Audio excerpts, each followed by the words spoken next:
time for Tech Tuesday, sponsored by Tory Nissan. General Manager Bob Bailey is with us. Good morning, Bob.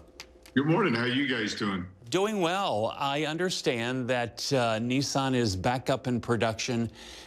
You were telling me they were a little late to the party. How come? Well, you know, Nissan came to the party a little bit late. Ford, Chevy, GM, they all opened up in a hurry last week. Nissan kind of slow-walked it because they wanted to get it right. They didn't want to take a chance on having another outbreak or having an outbreak in the factory and having to shut down again. So they've been very cautious, very committed to making sure they get this right. Yeah, so that's good news. And so what's the process that's involved? Because, I mean, it's hundreds and hundreds of people. I'm sure that they had to rearrange how they probably are even doing the production line at this point. You know, we've got over 35,000 employees here in the United States that work for Nissan. But they're starting to roll out. They're rolling out with the engine plants and the suppliers first to get all the parts we need to build the car. And then next week, they go online to where they'll actually start producing and building cars, which is great news for me. There are hundreds of suppliers that probably have furloughed people, and they need to get them back to work. How do they communicate all that? How they actually do it, I don't know, probably with a phone call or a Skype message or a Zoom message like we do. But they say, hey, we need these parts on these days, these parts on these days, and then they just kind of got to figure it out. It can be tough because if you have one part supplier that can't supply the part, that could hold up the line. That stops the whole line. And a lot of our parts come up from Mexico. So that creates another kind of another different problem. Is to make sure that you get the parts out of Mexico into the United States for the final assembly point in Tennessee or Mississippi. And so once you get all of this running like a fine oiled machine, then how long does it actually take then to see that first car come off the line? Well, they produce, you know, it'll come off the line that day. It takes a day to assemble, a couple hundred cars. I don't know what the total amount is that they can do in a day.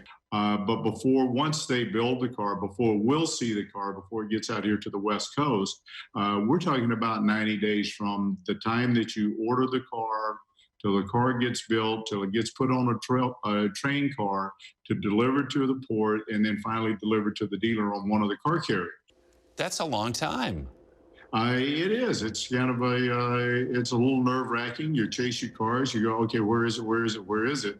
And then all of a sudden you go, why is it not moving today? I need this car. I know. Yeah. Meanwhile, they're driving their old jalopy, and they're looking for something a little more spiffy than that. Well, and it is. And a lot of the things that we do is off volume. The more cars we can sell, the better prices we can give. The bigger the supply is out there, the more the manufacturer helps us with rebates and incentives and special interest rates. So we kind of need that volume to be there to make the deal for the consumer better. How long do you think it's going to take before we get back to a place where things are at least, quote, normal? What National Motor Car Dealers Association and the factories telling us, they expect us to be back at normal volume by July. I think that's incredibly optimistic, knowing how the car flow is going to go. But I do think we'll be back to normal volume by August, maybe mid-July, August, and then back at it hard in September, which is a good time. All right, but you still have inventory on the lot, right? We normally carry about 200 new cars on the ground at all times. We're down to about 156. Right now, if we'll sell probably 55, 60 new cars this month, but I've got another 60 coming in. So I'm okay. I'm right there on the edge to where I don't feel real comfortable about volume, but I should be able to make it through without affecting anything, All right. We have confidence in you, Bob. Well, I want to keep the deals out there. I want to keep people in cars and not give them a reason to drive their old car anymore, and make sure that they come to Tory Nissan. I need the business. But we don't want to see you on the edge, that's for sure. Well, I don't want to be out there holding a sign. All right. Thank you, Bob. As always, we appreciate it. All right. Thank you, guys. Be safe.